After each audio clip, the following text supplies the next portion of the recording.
வணக்கம். Welcome to கதை திரட்டு. இந்த வீடியோவில் நம்ம என்ன கதை கேட்க போகிறோம்னா, மௌன ராகம் கதையின் 5வது பகுதி. நம்ம சேனலை இதுவரைக்கும் சப்ஸ்கிரைப் பண்ணாதவங்க சப்ஸ்கிரைப் பண்ணுங்க. பக்கத்தில் இருக்கிற பெல் ஐகானை கிளிக் பண்ணி ஆல்ங்கிற ஆப்ஷனை ப்ரெஸ் பண்ணுங்க. ஸோ தட் நான் போடுற கதைகளை உடனுக்குடனே நீங்கள் கேட்கலாம். வாங்க கதைக்குள்ள போகலாம். விஜய் கார் கதவை திறந்து, வாங்க டிராப் செய்கிறேன் என்றான். நோ தேங்க்ஸ், அவன் பக்கம் பார்க்காமலேயே சொன்னாள் ஹேமா. விஜய் ஹேமாவின் முகத்தை கூர்ந்து பார்த்தான். அவள் முகத்தில் கோபத்தை விட வேதனைதான் அதிகமாக இருந்தது. விஜய் இறங்கி வந்து ஹேமா கீழே வைத்திருந்த சூட்கேஸை எடுத்துக்கொண்டான். வேண்டாம், எனக்கு விருப்பம் இல்லை என்றாள். வாங்க. விஜய் சூட்கேஸை எடுத்துக்கொண்டு காரின் பின் சீட்டில் வைத்தான். என்னால் போக முடியும், குரலை உயர்த்தி சொன்னாள். அவன் தலையை திருப்பி பார்த்தான். நான் வரமாட்டேன், சூட்கேஸை கொடுத்து விடுங்கள், கச்சிதமாக சொல்வது போல் சொன்னாள். சற்று தொலைவில் இருந்த பஸ் ஸ்டாப்பில் நின்றிருந்த கல்லூரி மாணவர்கள் இந்த ரகளையை வேடிக்கை பார்த்து கொண்டிருந்தார்கள். அவர்களில் ஒருவன் விசில் அடித்தான். விஜய் பொறுமையாக ஹேமாவுக்காக காத்திருந்தான். ஹேமா நடு ரோட்டில் ரகளை செய்வதில் விருப்பம் இல்லாதது போல் வலுக்கட்டாயமாய் வந்து காரில் ஏறிக்கொண்டாள். விஜய் சாலையையே கவனமாக பார்த்து கொண்டு காரை செலுத்தி கொண்டிருந்தான். ஹேமா முகத்தை திருப்பிக் கொண்டு உட்கார்ந்திருந்தாள். இப்படி வருவது எனக்கு பிடிக்கவில்லை, நாம் இருவரும் எப்பொழுதும் சந்தித்துக் கொள்ளக்கூடாது என்றாள். அவன் பதில் சொல்லவில்லை. யாராவது உங்கள் மீது அதிகாரம் செலுத்தினால் நீங்கள் சும்மா இருப்பீர்களா என்று கேட்டாள். அவன் பேசவில்லை. நடு ரோட்டில் சண்டை போடுவது உசிதமில்லை என்று வந்தேனே தவிர உங்களுக்கு பயந்து இல்லை என்றாள். அதற்கும் அவன் பதில் சொல்லவில்லை. ஹேமாவும் பேசவில்லை. அவனை விட இரட்டிப்பு பிடிவாதமாய் தன்னால் இருக்க முடியும் என்பது போல் மௌனமாயிருந்து விட்டாள். இருவரும் ஒரு வார்த்தை கூட பேசிக்கொள்ளவில்லை. அருகருகில் அமர்ந்திருந்த அந்த இருவரும் வேதனையை மகிழ்ச்சியை மௌனமாய் பகிர்ந்து கொள்வது போல் இருந்தார்கள். அந்த மௌனமே 1000 எண்ணங்களை வெளிப்படுத்துவது போல் தோன்றியது. வீடு நெருங்கிக் கொண்டிருந்தது. விஜய் சட்டை பையில் இருந்த செயினை எடுத்து உள்ளங்கையில் வைத்து கொண்டு ஹேமா பக்கம் பார்த்தான். என்ன இது? புரியாதவள் போல் கேட்டாள். அவன் எதுவும் சொல்லவில்லை. ஆனால் நீட்டியிருந்த அவன் கை அந்த செயினை எடுத்துக்கொள்ள சொல்வது போல் இருந்தது. நான் எடுத்துக்கொள்ள மாட்டேன், பணத்தை மணி ஆர்டர் செய்த பிறகு அனுப்புங்கள் என்றவள் பிறகு அந்த செயினுக்கும் தனக்கும் எந்த சம்பந்தமும் இல்லை என்பது போல் முகத்தை திருப்பிக் கொண்டு உட்கார்ந்து கொண்டாள். வீட்டின் முன் கார் நின்றதும் ஹேமா கதவை திறந்து கொண்டு இறங்கப் போனவள் நின்று தேங்க்யூ என்றாள். விஜய் ஹேமாவின் மடியில் இருந்த பேக்கை எடுத்து ஜிப்பை திறந்து செயினை உள்ளே போட்டுவிட்டு ஜிப்பை மூடி பழைய இடத்திலேயே வைத்து விட்டான். இறங்கும் மும்முரத்தில் இருந்த ஹேமா புரிந்து கொள்வதற்குள் இது நடந்து முடிந்துவிட்டது. ஹேமா கண்களை உருட்டி விழித்தாள். எனக்கு வேண்டாம் என்று சொன்னேனே, இப்போ என்னிடம் அவ்வளவு பணம் இல்லை. ஹேமா பேக்கை கார் சீட் மீதே வைத்துவிட்டு இறங்கினாள். விஜய் அந்த பக்கமாய் இறங்கி ஹேமாவின் சூட்கேஸை எடுத்து கொண்டிருந்தான். அதற்குள் ஹேமாவின் சித்தப்பா வெளியிலிருந்து ஸ்கூட்டரில் வந்தார். விஜய் என்பது நீங்க தானே? நமஸ்காரம், வாங்க வாங்க. ஹேமாவின் சூட்கேஸ் கிடைத்து விட்டதாமே? சற்று முன் என் மனைவி தகவல் தெரிவித்தாள். தொலைந்து போன பொருள் மறுபடியும் கிடைத்தது எங்களுடைய அதிர்ஷ்டம்தான். அதிலும் முக்கியமாக ஹேமாவின் சர்டிபிகேட்ஸ், நகைகள். வாங்க, உள்ள வாங்க என்று சொல்லிக்கொண்டே விஜய் கையில் இருந்து சூட்கேஸை எடுத்துக்கொண்டார். அவருக்கு அவசரமான வேலை இருக்கிறதாம் சித்தப்பா, இன்னொரு தடவை எப்பொழுதாவது வருவார். இப்போ உடனே போகணும். நீ சொல்வதும் சரிதான். விஜய் தம்பி, ஒரு நிமிடம், இத்தனை தூரம் வந்திருக்கீங்க, ஒரு கப் காஃபியாவது? சித்தப்பா, நான் தான் சொன்னேனே அவருக்கு அவசரமான வேலை இருக்குன்னு உரத்த குரலில் சொல்லிவிட்டு ஹேமா உள்ளே போய்விட்டாள். ரொம்ப நேரம் ஆகாது தம்பி, வேண்டுகோள் விடுப்பது போல பார்த்தார் அவர். வாங்க, ஒரு நிமிடம் உள்ளே வந்துவிட்டு போகிறேன் என்றான் விஜய். ஹேமா காரில் பேக்கை மறந்துவிட்டாள். இந்தாங்க என்று அவரிடம் பேக்கை கொடுத்தான். ஹேமா, சீக்கிரமாய் காஃபி கலந்து எடுத்துக்கொண்டு வாமா. உள்பக்கம் பார்த்து குரல் கொடுத்தார். பிறகு விஜய் பக்கம் திரும்பி, உங்களுக்கு தெரியுமோ தெரியாதோ, எங்க ஹேமா ரொம்ப நன்றாக காஃபி கலப்பாள். பெருமை பொங்க சொன்னார். ஹேமா வரும் ஜாடை தெரியவில்லை. என்ன ஹேமா, ஆச்சா? சித்தப்பா உள்பக்கம் திரும்பி குரல் கொடுத்தார். இல்லை சித்தப்பா, உள்ளே இருந்து பதில் வந்தது. சீக்கிரமாய் கலந்து கொண்டு வாமா, வேணும்னா நான் உள்ள வந்து எடுத்து போகிறேன். நான் காஃபி கலக்கவே இல்லை சித்தப்பா. நேரம் இல்லைன்னு சொல்றவங்களை வலுக்கட்டாயமாய் உள்ளே அழைப்பானேன்? கடிந்து கொள்வது போல சொன்னாள் ஹேமா. நீ சொல்வதும் சரிதான், இருந்தாலும் ஏதோ மரியாதைக்காவது. ஒரு நிமிஷம். அவரே ஃப்ரிட்ஜில் இருந்து பழச்சாற்றை கலந்து டம்ளரில் எடுத்து கொண்டு போனார். தோ, உன் பேக்கை காரில் மறந்து விட்டாயாம். சூட்கேஸில் இருந்த பொருட்களை சரி பார்த்து கொண்டிருந்த ஹேமாவிடம் வந்து கொடுத்து விட்டு போனார். ஹேமாவின் சித்தப்பா கலகலவென்று பேசும் சுபாவம் படைத்தவர். 10 நிமிடங்கள் விடாமல் பேசிக் கொண்டிருந்தார். விஜய் அவர் சொல்வதை கேட்டுக்கொண்டான். நடுவில் ஹேமா ஒரு தடவை ஹாலுக்கு வந்தாள். ஏதோ சொல்ல போனவள் எழுந்து நின்று விட்டாள். நேராக வாசல் வரை சென்றுவிட்டு மறுபடியும் வேகமாய் உள்ளே போய்விட்டாள். விஜய் எழுந்து கொண்டான். ஹேமா தன்னிடம் பேசக்கூட விரும்பவில்லை என்று அவனுக்கு புரிந்தது. வாசற்படியை தாண்டும் போது அவன் மனதில் வெறுமை ஏதோ பரவுவது போல இருந்தது. ஒரு நிமிடம் உள்ளே போய் ஹேமா இருந்த அறையில் வாசல் வரை சென்று போய் வருகிறேன் என்று அவளிடமிருந்து விடை பெற்று கொள்ள வேண்டும் என்று அவன் மனம் துடித்தது. ஆனால் ஏதோ ஒரு சக்தி அவனை தடுத்து நிறுத்தியது. வலுக்கட்டாயமாய் சக்தியை திரட்டி கொண்டு வெளியில் வந்து காரில் உட்கார்ந்து கொண்டான். காரை ரிவர்ஸ் செய்து திரும்பும் போது தன்னையும் அறியாமல் பார்த்தான். வராண்டா காலியாக இருந்தது. அவன் பெருமூச்சு விட்டான். ஹேமா இப்படி நடந்து கொண்டதில் அவனுக்கு கோபம் வரவில்லை. ஹேமாவை மறக்க முடியாத தன்னுடைய இயலாமையை நினைக்கும் போது அவன் மீதே அவனுக்கு கோபம் வந்தது. மறுபடியும் நாம் சந்தித்துக் கொள்ளப் போவதில்லை என்று அவ்வளவு கச்சிதமாய் சொன்ன பிறகு அந்த பெண்ணை மறுபடியும் பார்க்க வேண்டும் என்று தோன்றியதற்கு, காவல் நிலையத்தில் ஹேமாவை பார்த்ததும் தன் மனதில் ஆனந்த பைரவி ராகம் ஒலித்ததற்கு, எல்லாவற்றையும் விட அந்த வார்த்தை சொன்னதன் மூலமாய் ஹேமாவின் மனதை காயப்படுத்தி விட்டோம் என்று தெரிந்தும் மன்னிப்பு கேட்டுக்கொள்ள முடியாமல் போனதற்கு தன் மீதே கோபம் வந்தது. விஜய் கீழ் உதட்டை பற்களால் அழுத்தி கொண்டான். எதிரே சைக்கிள் ஒன்று குறுக்கே வந்ததால் சட்டென்று பிரேக் போட்டான். மறுபடியும் காரை ஸ்டார்ட் செய்ய போன போது டேஷ்போர்டில் சிக்கிக்கொண்டு வெள்ளை காகிதம் ஒன்று கண்ணில் பட்டது. அவன் புருவங்கள் உயர்ந்தன. ஒரு கையால் டிரைவ் செய்து கொண்டே மறு கையால் டேஷ்போர்டை திறந்து பார்த்தான். மடித்து வைத்த காகிதத்தில் ஹேமாவின் செயின் பளபளத்து கொண்டிருந்தது. அவன் கண்கள் வியப்பால் விரிந்தன. மடங்கி இருந்த காகிதத்தை சரி செய்து படித்தான். வாழ்க்கையில் எப்பொழுதும் சந்தித்துக் கொள்ள முடியாத நபரிடம் கடன் வைத்துக் கொள்வதில் எனக்கு விருப்பம் இல்லை. ஹேமாவின் கையெழுத்து அழகாய் முத்து கோர்த்தது போல் இருந்தது. அந்த கையெழுத்தில் அவள் மன உறுதி, தைரியம் வெளிப்பட்டு கொண்டிருந்தது.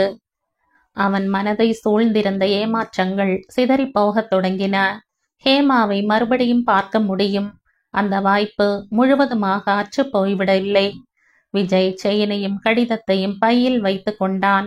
சற்று முன் விரக்தியாக பற்று இல்லாதது போல் தென்பட்ட உலகம் இப்போ வண்ணமயமாய் ஆர்வம் நிறைந்ததாய் தோன்றியது. காரை செலுத்தி கொண்டே இடக்கையால் சட்டை பையை தொட்டு பார்த்து கொண்டான். உள்ளங்கையில் பட்ட செயினின் ஸ்பரிசம் தான் செய்த தவறை சரி செய்து கொள்வதற்கு வாய்ப்பு தருவது போல் இருந்தது. 4 வாரங்கள் கழிந்தன.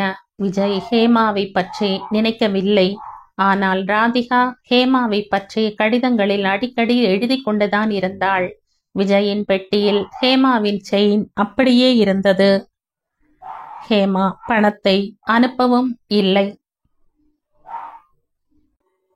விஜய் செயினை திருப்பி தரவும் இல்லை. என்றாவது ஒரு நாள் தானே சுயமாய் ஹேமாவிடம் கொடுக்க வேண்டும் என்று விஜய் முடிவு செய்திருந்தான். மாம்பழத் தோட்டத்திற்கு அடுத்தாற்போல் இருந்த 10 ஏக்கர் தென்னந்தோப்பு விலைக்கு வந்திருந்தது. விஜய் அதை வாங்குவதற்கான ஏற்பாடுகளில் மூழ்கியிருந்தான். தீட்சிதர் இது போன்ற விவகாரங்களில் சுதந்திரமாக செயல்படுவதற்கு விஜய்க்கு அதிகாரம் வழங்கியிருந்தார். தென்னந்தோப்பு வாங்கப் போவதாய் விஜய் வந்து சொன்னபோது தீட்சிதர் உள்ளூர சந்தோஷப்பட்டாலும் வெளியில் பட்டும் படாதது போல், என்னவோப்பா விஜய், எல்லாம் உன் இஷ்டம். நீ எது செய்தாலும் ஆனந்தின் நலத்தை உத்தேசித்துத்தான் செய்வாய் என்று எனக்கு தெரியும். சொத்து அபிவிருத்தியானால் ஆனந்த் பணக்காரன் ஆவான். ஆனந்த் பணக்காரனானால் நீயும் பணக்காரன் ஆனால் போல்தான். நல்ல பெண்ணாக பார்த்து இந்த சித்திரையில் ஆனந்தின் திருமணத்தை முடித்துவிட வேண்டும் என்றார். ஒவ்வொரு சமயம் அவர் சொல்வதை கேட்கும் பொழுது விஜய்க்கு தான் அனாவசியமாய் அந்த பெரியவரை தவறாக நினைக்கிறோமோ என்ற சந்தேகம் வரும். விஜய் தோப்பு வாங்கும் விஷயமாய் தஸ்தாவேஜுகளை தயார் செய்வதில் பிஸியாக இருந்தான். அக்ரிமெண்ட் எழுதுவதற்காக ஸ்டாம்ப் பேப்பர்களை எடுத்துக்கொள்வதற்காக தன்னுடைய அறைக்கு வந்தான். ஆனந்த் நிலை கண்ணாடியின் முன்னால் நின்று கண்ணாடியில் தெரிந்த தன் உருவத்தையே பார்த்து கொண்டிருந்தான். விஜய், இங்க வா. ஏன்? காகிதங்களை எடுத்துக்கொண்டு வேகமாய் திரும்ப போன விஜயை அழைத்தான். அனு, ரொம்ப அவசரமான வேலையில் இருக்கிறேன், பிறகு வருகிறேன். விஜய் படியை தாண்ட போனான். நோ, ஆனந்த் கத்தினான். போகாதே விஜய், வேலை எப்போதும் இருப்பதுதான். நீ முதலில் இங்கே வா, கண்ணாடியில் பார்த்து கொண்டே சொன்னான். அவன் வார்த்தையை மீறி போனால் அதன் பிறகு நடக்கப் போகும் ரகளை என்னவென்று விஜய்க்கு நன்றாகவே தெரியும். இந்த விஷயத்தில் அவனுக்கு 18 வருடங்கள் அனுபவம் இருந்தது. ஆனந்துக்கு கோபம் வந்தால் சாப்பிட மாட்டான், தண்ணீர் கூட குடிக்க மாட்டான், வெறும் தரையில் படுத்துக் கொள்வான். ஆஸ்துமா அட்டாக் வந்து மூச்சு சரியாக விட முடியாமல் ஆஸ்பத்திரியில் சேர்க்கப்பட்டு உயிருக்கு போராடி கொண்டிருப்பான். விஜய் விருப்பம் இல்லாமலேயே திரும்பி வந்தான். என்ன விஷயம், சீக்கிரமாய் சொல்லு, ஹாலில் பெரிய மனிதர்கள் காத்து கொண்டிருக்கிறார்கள் என்று அவசரப்படுத்தினான். யார் பெரிய மனிதர்கள்? அவர்களா? என்னை பொறுத்தவரை நீதான் இந்த உலகத்திலேயே பெரிய மனிதன். அதனால் உனக்காகத்தான் அவர்கள் காத்திருக்க வேண்டும். சரி சரி, சீக்கிரமாக சொல்லு. கையில் இருந்த காகிதங்களை சரி பார்த்து கொண்டே சொன்னான். தோ, என்னை சரியாக பாரு. ஆனந்த் விஜய் பக்கம் திரும்பி மகிழ்ச்சியுடன் சொன்னான். என்ன விஷயம்? காகிதங்களை சரி பார்த்து கொண்டே நிமிர்ந்து பார்த்த விஜய் கற்சிலையாகி விட்டான். ஆனந்தின் கழுத்தில் ஹேமாவின் செயின் மின்னிக் கொண்டிருந்தது. எப்படி இருக்கு விஜய்? ரொம்ப நன்றாக இருக்கிறது இல்லையா? எப்போ வாங்கினாய்? டிசைன் ரொம்ப நன்றாக இருக்கிறது. ஆனந்த் செயின் விரலால் தொட்டு பார்த்து கொண்டான். தேங்க்ஸ் விஜய், நீ எப்போதும் இந்த மாதிரிதான். எதிர்பாராமல் ஏதாவது பரிசு பொருட்களை கொண்டு வந்து என்னை வியப்பில் ஆழ்த்துவாய். இந்த வாட்சும் மோதிரமும் அப்படி கொடுத்ததுதானே? ஆனந்த் அருகில் வந்தான். உன்னுடைய ஒயிட் ஷர்ட் எனக்கு ரொம்ப பிடிக்கும். அதை அணிந்து கொண்டு ரமாவின் பிறந்த நாள் விழாவுக்கு போகணும் என்று நினைத்திருந்தேன். ஷர்ட்டுக்காக உன் பெட்டியில் தேடிய போது சுவரில் பத்திரமாக வைத்திருந்த செயின் கண்ணில் பட்டது. ரொம்ப பிடித்திருந்தது. உடனே போட்டு கொண்டு விட்டேன். நன்றாக இருக்கிறதா? சொல்லு, மறுபடியும் கேட்டான்.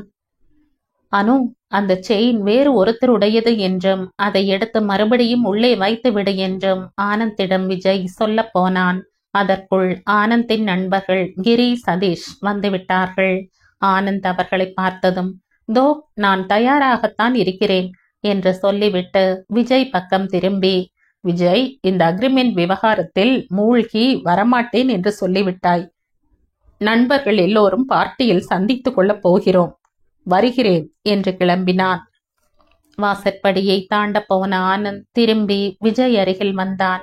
விஜயை இறுக அணைத்து கொண்டு, I am happy Vijay, I like this chain, thank you என்று சொல்லிவிட்டு போனான்.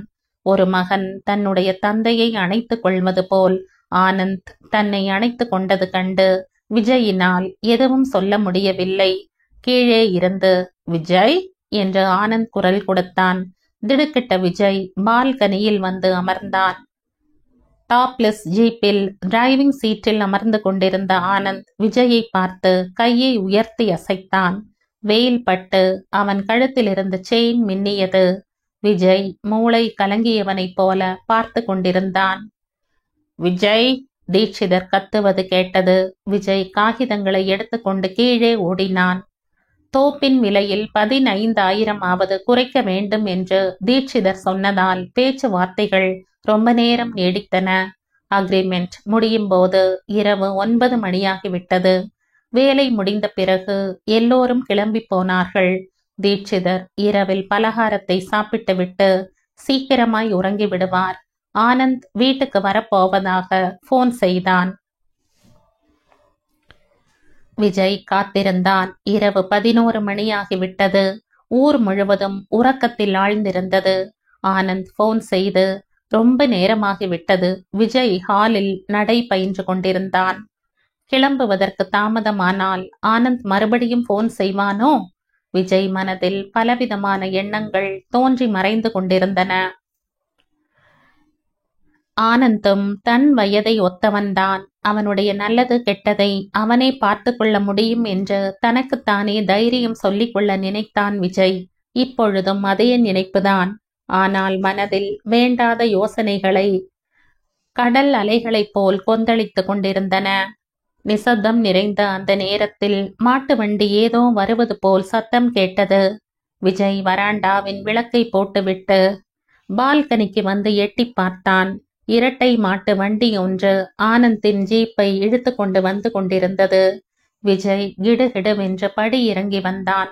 ஆனந்தின் ஜீப் மரத்தில் மோதி இருந்ததாம். அவனுக்கு நினைவு இருக்கவில்லை. குடி மயக்கத்தில் இருந்தான். நாங்க வயல்ல இருந்து திரும்பி வரும்போது மரத்துல ஜீப் மோதி இருந்ததை பார்த்த சாமி. அருகில போய் பார்த்தா தீட்சிதரின் பேரன் என்று அடையாளம் தெரிஞ்சது. தம்பிக்கு சுய நினைவு இல்ல. ஜீப்பை வண்டியில கட்டி இழுத்து கொண்டு வந்தோம் என்று வண்டியுடன் வந்த உழவர்கள் சொன்னார்கள். விஜய் ஆனந்தை கவனமாக பார்த்தான். பெரிதாக அடி எதுவும் படவில்லை. தோளில் லேசாக சிராய்த்து இருந்தது. விஜய் அவர்களுக்கு நன்றியை தெரிவித்துவிட்டு பணத்தை கொடுத்து அனுப்பிவிட்டான். ஆனந்தை இரு கரங்களாலேயும் தூக்கி கொண்டு மாடி அறைக்கு வந்து கட்டில் மீது படுக்க வைத்தான். ஆனந்தின் கழுத்தில் செயின், விரலில் மோதிரம், ரிஸ்ட் வாட்ச் எதுவும் இருக்கவில்லை. கால்களில் போட்டிருந்த விலை உயர்ந்த செருப்புகளை கூட யாரோ திருடி விட்டிருந்தார்கள்.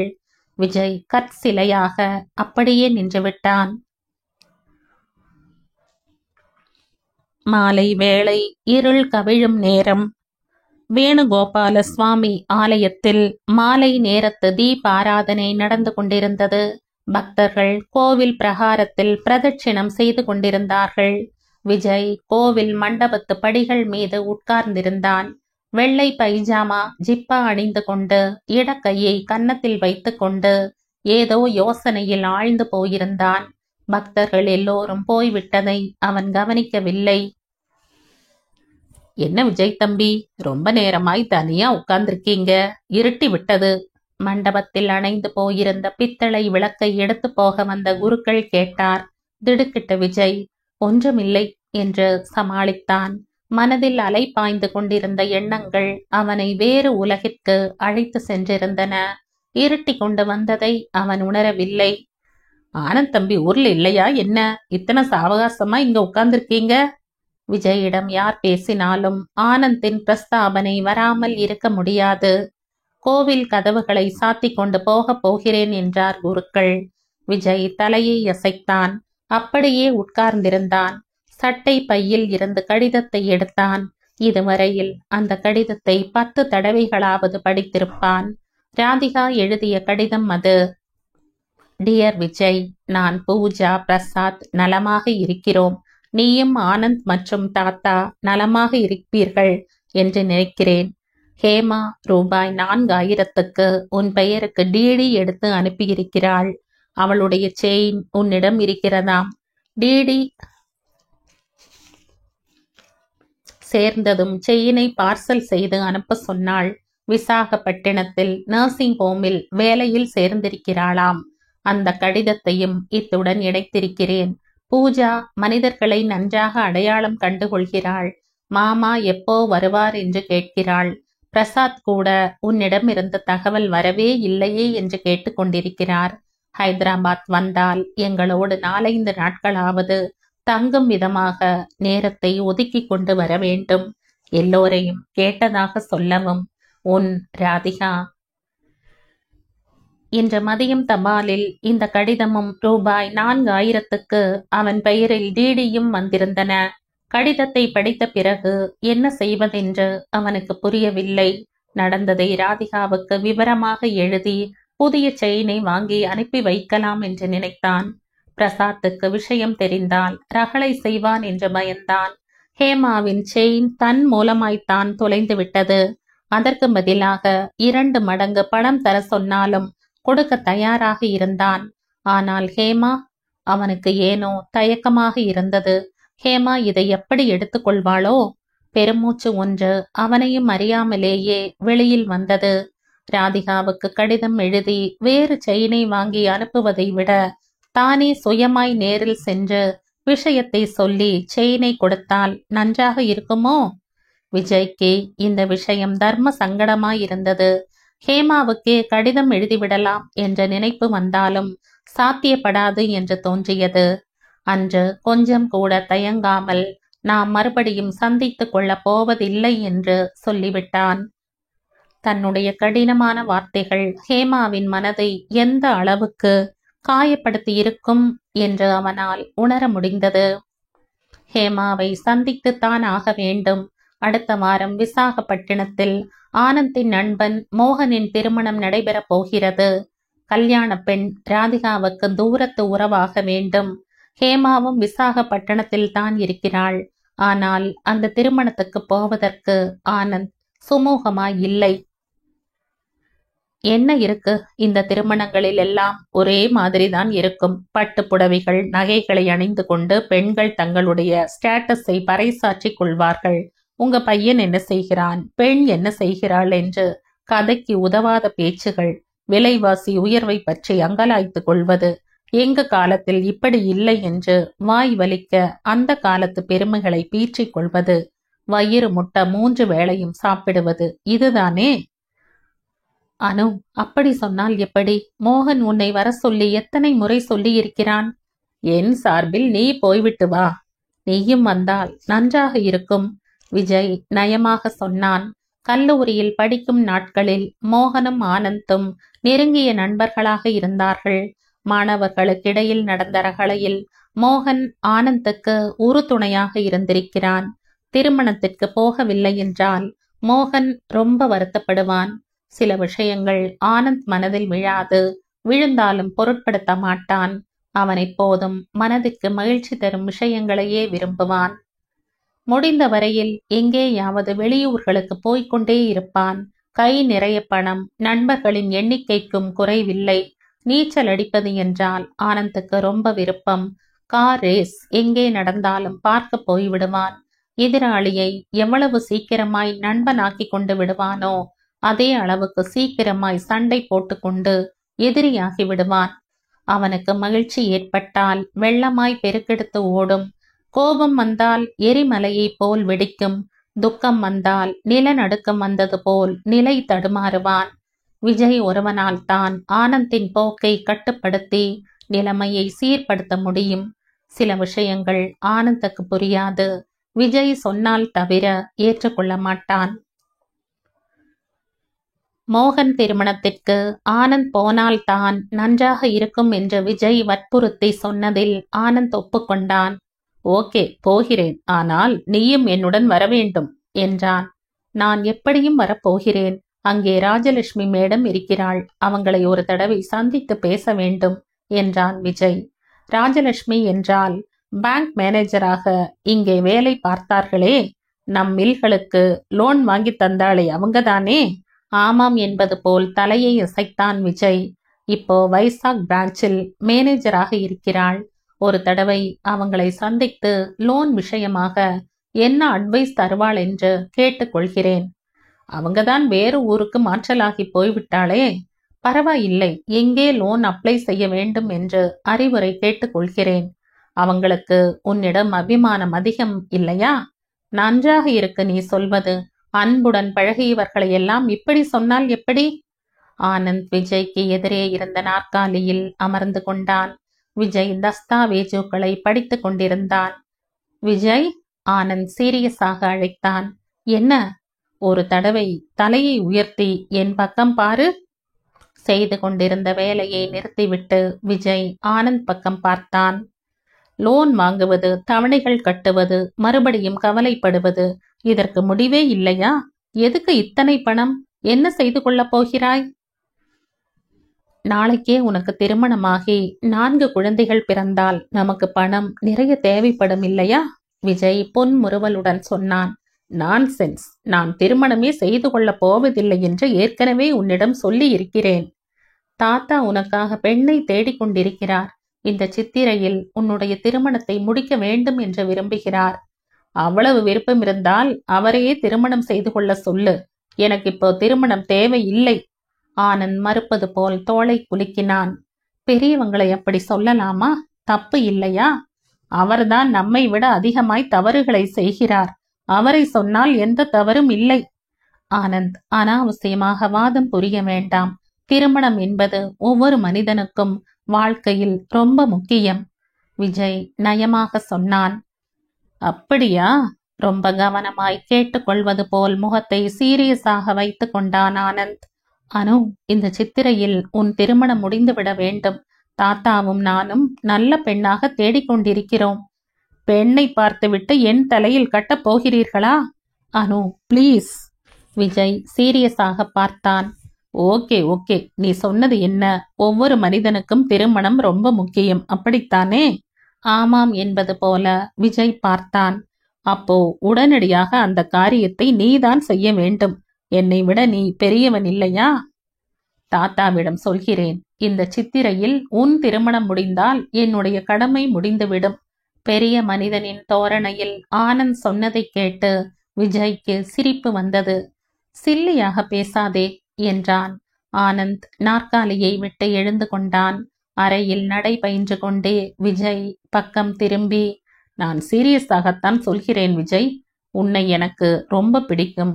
உனக்கும் என்னை பிடிக்கும். ஓகே, ஆஸ்துமா அட்டாக் வந்து திடீரென்று என் மூச்சு நின்றுவிட்டது என்று வைத்துக்கொள்.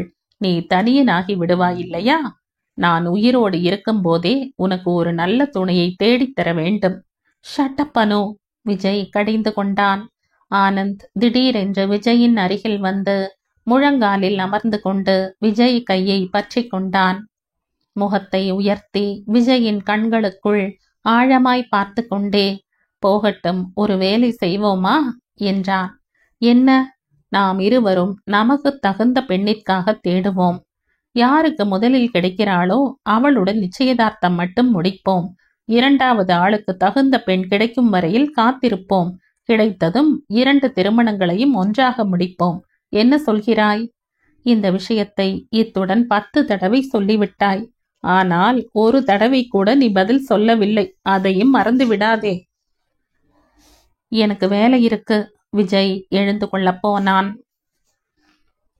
ஆனந்த் விஜயை எழுந்து கொள்ள விடவில்லை. இன்று இதற்கு பதில் சொல்லித்தான் ஆகணும். அனு, ப்ளீஸ். விஜய் வேண்டுவது போல சொன்னான். ஆனந்த் விஜயின் முகத்தை ஆழமாய் பார்த்து கொண்டே, எந்த பெண்ணாவது உன்னை ரொம்ப விரும்புகிறாள் என்று வைத்துக் கொள்வோம். அப்போ என்ன செய்வாய் என்று கேட்டான். எனக்கு விருப்பம் இல்லை என்று சொல்லி விடுவேன். நான் அந்த பெண்ணை வாழ்த்திவிட்டு உங்கள் இருவருக்கும் திருமணத்தை முடித்து வைப்பேன். தாத்தாவுக்கு ஹார்ட் அட்டாக் வரும் அளவுக்கு பணத்தை செலவழித்து கிராண்டாக திருமணத்தை நடத்துவேன். உங்கள் இருவரையும் ஹனிமூனுக்கு சிங்கப்பூருக்கு அனுப்பி வைப்பேன். நீங்கள் இருவரும் என் கண் முன்னாடி சந்தோஷமாய் குடித்தன்மை நடத்துவீங்க. விஜய், உனக்கு அந்த பெண்ணிடம் உனக்கு ரொம்பவும் விருப்பம் ஏற்பட்டு என்னை அலட்சியம் செய்வாயா? ஆமாம் என்று வைத்துக்கொள். ஆனந்தை பார்த்து கொண்டே சொன்னான் விஜய். என்னை பொருட்படுத்தவே மாட்டாயா? இரட்டிப்பது போல் கேட்டான் ஆனந்த். மாட்டேன், விஜய் திடமான குரலில் சொன்னான். ஆனந்தின் கைப்பிடிகள் இறுகின. அப்போ நான் என்ன செய்வேன் தெரியுமா என்று கேட்டான். என்ன செய்வாய் என்பது போல பார்த்தான் விஜய். அந்த பெண்ணை உன் கண் முன்னாலேயே கத்தியால் குத்தி கொன்று விடுவேன். கண்முன் அந்த காட்சி நடப்பது போலவே ஆனந்த் தோற்றமளித்தான். விஜய் சிரித்தான். எனக்கு தெரியும் மனோ, அதான் நான் திருமணமே செய்து கொள்ளப் போவதில்லை. அந்த அப்பாவி பெண் இறந்து போய்விடுவாளே என்றா? இல்லை, நீ ஜெயிலுக்கு போய் கஷ்டங்களை அனுபவிக்க வேண்டாமே என்றுதான். ஆனந்த் விஜயை பார்த்தான். விஜய் பேப்பர்களை சரிபார்த்து கொண்டிருந்தான். விஜய், அம்மா அப்பாவின் அன்பு எப்படி இருக்கும் என்று எனக்கு தெரியாது. தாத்தாவின் அன்பு ஏனோ போலியாய் மூச்சு முட்டுவது போல இருக்கும். நீ எனக்கு உயிர் நண்பன் மட்டும் இல்லை, அம்மா அப்பா கடவுள் எல்லாமே நீதான். நான் ரொம்ப அதிர்ஷ்டசாலி விஜய். கடவுளிடம் நான் வேண்டுவது என்ன தெரியுமா? நம்முடைய நட்பை புரிந்து கொண்டு நம் இருவரையும் உயிருக்கு உயிராய் பார்த்து கொள்ளும் பெண் விஜய்க்கு மனைவியாக வர வேண்டும் கடவுளே என்று தினமும் பிரார்த்தனை செய்கிறேன். உங்கள் இருவருக்கும் மகனாய் என் வாழ்க்கையை நிம்மதியாய் கழித்து விடுவேன். அப்போ உடம்புக்கு வந்தாலும் கவலைப்பட வேண்டியதில்லை. ஏன் எப்போதும் உடல்நலக் குறைவு பற்றியே யோசித்துக் கொண்டிருக்கிறாய்? இப்போ உன் உடல்நிலை நன்றாகத்தானே இருக்கிறது. எனக்கே தெரியவில்லை விஜய். இப்போ நான் ஆரோக்கியமாய் இருப்பது போல் தோன்றினாலும் உடல் நலக்குறைவு ஏற்படுவதற்கு முன் சற்று இடைவெளி விட்டது போல் தோன்றுகிறது. வாழ்க்கை என்றால் எனக்கு ரொம்ப பிடிக்கும். மரணம் என்றால் பயம். பிறந்த ஒவ்வொரு மனிதனும் மகிழ்ச்சியாய் சுகமாய் வாழ வேண்டும். கஷ்டங்கள் துக்கங்கள் என்றால் எனக்கு கொஞ்சம் கூட பிடிக்காது. நாணயத்திற்கு இரு பக்கங்கள் இருப்பது போல் மனிதனின் வாழ்க்கையில் கஷ்ட சுகங்களை தவிர்க்க முடியாது. அதை கண்டுதான் பயப்படுகிறேன். தன்னுடைய வாழ்க்கையை கட்டுக்குள் வைத்துக் கொள்ள முடியாத மனிதனின் வாழ்க்கை நரகம்தான். இத்தனைக்கும் நாம் மோகனின் திருமணத்திற்கு போகிறோமா இல்லையா? போவோம். திருமணத்திற்கு வந்த பெண்களில் உனக்கு சரியான ஜோடி யாராவது இருக்கிறார்களா என்று பார்க்கிறேன். ஷட்டப் அனு, விஜய் கடிந்து கொண்டான். ஆக மொத்தம் திருமணத்திற்கு இருவரும் சேர்ந்து போவதாக முடிவாகிவிட்டது. திருமணம் வைசாக்கில் நடக்கப் போகிறது. ஹேமா இருப்பதும் அந்த ஊரில்தான். ஹேமாவை சந்தித்து செயின் விஷயத்தை எப்படி சொல்வது என்று விஜய் யோசித்துக் கொண்டிருந்தான். அவன் மனம் அதற்கான வழியை தேடிக்கொண்டிருந்தது. மோகனின் திருமணத்திற்கான ஏற்பாடு சிறப்பான முறையில் நடந்து கொண்டிருந்தன. விஜய் ஆனந்த் திருமணத்தன்று காலையில் தான் போய் சேர்ந்தார்கள். காலை உணவு ஆனதும் ஆனந்த் விஜய் அருகில் வந்தான். விஜய், நானும் சத்தியம் சேஷு எல்லோரும் சேர்ந்து அரக்கு வேலி போவதாக முடிவு செய்திருந்தோம். கிளம்புகிறோம் என்றான். அனு, திருமணத்திற்காக வந்திருக்கிறோம். இன்று இரவு திருமணம். நீ இப்படி கிளம்பி போனால் நன்றாக இருக்காது என்றான் விஜய். ஆனந்த் இரண்டு கைகளையும் ஜோடித்து கும்பிடு போட்டான். விஜய், என்னை வற்புறுத்தாதே. இப்போதே இங்கே எனக்கு மூச்சு முட்டுகிறது. உறவினர்கள் கேட்கும் கேள்விகளுக்கு பதில் சொல்ல முடியாமல் என் உயிர் போய்விடும் போல் இருக்கிறது. மோகன் தவறாக நினைத்து கொள்ள மாட்டான். அப்படி நினைத்து கொண்டாலும் ஐ டோன்ட் கேர். திருமண மண்டபத்திற்கு வந்துவிட்டேன், அது போதும். உனக்கு ஏதோ வேலைகள் இருப்பதாக சொன்னாயே, அவற்றை பார்த்துக்கொள். நான் திரும்பும் வரையில் போய்விடாதே என்று நீளமாய் லெக்சர் கொடுத்துவிட்டு போய்விட்டான். விஜயினால் எதுவும் சொல்ல முடியவில்லை. போகக்கூடாது என்று அழுத்தி சொல்லி இருந்ததால் ஆனந்த் போயிருக்க மாட்டான் தான். ஆனால் என்ன பிரயோஜனம்? அந்த எரிச்சலை மனதில் வைத்துக்கொண்டு யாருடனாவது சண்டை போடுவான். ஏற்கனவே இது போன்ற அனுபவம் இருந்ததால் விஜய் ஆனந்தை போகக்கூடாது என்று வற்புறுத்தவில்லை. மாலையாகிவிட்டது. திருமணம் இரவு 12 மணிக்கு என்பதால் சாப்பாடு மந்தி முன்னாடியே நடந்து கொண்டிருந்தது. விருந்தாளிகள் வந்து கொண்டிருந்தார்கள். விஜய், நீயும் இந்த திருமணத்திற்கு வந்திருக்கிறாயா? ராதிகா அருகில் வந்து கொண்டே கேட்டாள். ஆமாம், நீங்க? கல்யாண பெண் பிரசாத்திற்கு தூரத்து உறவு. இது பூஜாதானா? ராதிகாவின் கையில் இருந்த குழந்தையை பார்த்து பிரமிப்புடன் கேட்டான். ஆமாம் பூஜா. மாமாவை பார்த்தாயா?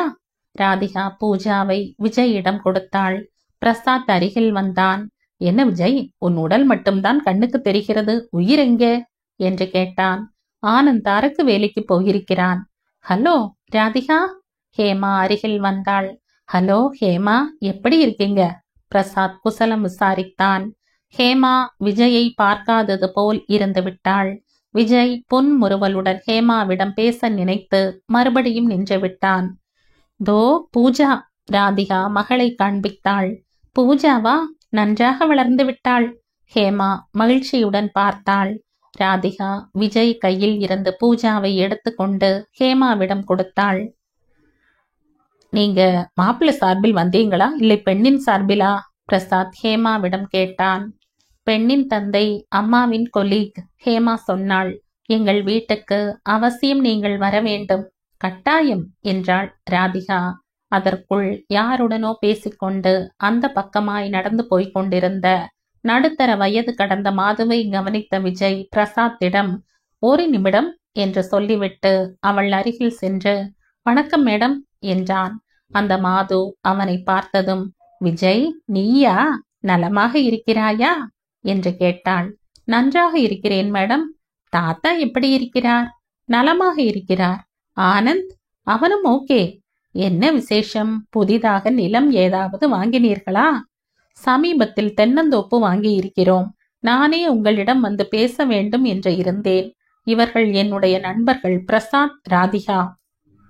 ராதிகாவும் பிரசாத்தும் அந்த அம்மாளுக்கு வணக்கம் தெரிவித்தார்கள். ஹேமாவும் அருகில் இருந்தாள். இவங்க பெயர் ஹேமா. விஜய் ஹேமாவை அறிமுகப்படுத்துவது போல் சொன்னான். ராஜலட்சுமி மேடம் இதற்கு முன் எங்க ஊருக்கு அருகில் இருந்த பிரான்ச்சில் வேலை பார்த்து கொண்டிருந்தார்கள். எங்களுக்கு ரொம்பவும் வேண்டியவர்கள். மூவருக்கும் பொதுவாக சொன்னான். வணக்கம் மேடம். ஹேமா கைகளை கூப்பிக்கொண்டே சொன்னாள். புத்ர பௌத்ரா பிரஸ்து. ராஜலட்சுமி புன்முறுவலுடன் ஆசிர்வதித்தாள். உடனே இருவரும் சேர்ந்து சிரித்து விட்டார்கள். பிரசாத், ராதிகா, விஜய் மூவரும் புரியாதவர்களைப் போல பார்த்து கொண்டிருந்தார்கள். ராஜலட்சுமி ஹேமாவின் தோளை சுற்றி கையை போட்டு அருகில் இழுத்துக்கொண்டே, விஜய், என் மகளை எனக்கே அறிமுகம் செய்கிறாயா என்றாள். அட, இவங்க உன்னுடைய அம்மாவா? பிரசாத் வியப்புடன் கேட்டான். ரொம்ப சந்தோஷம். ராதிகா ஹேமா தனக்கு பிரசவம் பார்த்த விவரத்தை மளமளவென்று ஒப்பித்தாள். ஹேமா சொல்லியிருக்கிறாள். அது நீங்க தானா? இந்த குழந்தைதானே? ராஜலட்சுமி பூஜாவை தூக்கி கொண்டாள். தொலைவில் யாரோ அவளை அழைத்தார்கள். ராஜலட்சுமி பூஜாவை ராதிகாவிடம் கொடுத்து கொண்டே, நீங்க கட்டாயம் எங்கள் வீட்டுக்கு வர வேண்டும் என்று போக போனவள் விஜய் பக்கம் திரும்பி, விஜய் நீயும் என்றாள். நான் பேங்கில் வந்து பார்க்கிறேன் மேடம் என்றான். பேங்கிற்கு வருவானேன்? நான் இப்போ உங்கள் ஏரியா மேனேஜர் இல்லை. வீட்டுக்கு சாப்பிட எல்லோரும் வர வேண்டும் என்று கிளம்பி போனாள். உலகம் எத்தனை சின்னது பார்த்தீங்களா ஹேமா? ஒருவருக்கொருவர் ரொம்ப தெரிந்தவர்களாகி விட்டோம், பிரசாத் சொன்னான். கட்டாயம் எங்கள் வீட்டுக்கு வர வேண்டும். ஹேமா போகும்போது மறுபடியும் சொன்னாள். வராமல் இருப்போமா? கட்டாயம் வருகிறோம், வாக்கு தருவது போல சொன்னான் பிரசாத். ஹேமா விஜய் பக்கம் பார்த்தாள். விஜய் ஹேமாவையே பார்த்து கொண்டிருந்தான். ஹேமா சட்டென்ற பார்வையை திருப்பிக் கொண்டு கையை அசைத்துவிட்டு அந்த இடத்தை விட்டு நகர்ந்தாள்.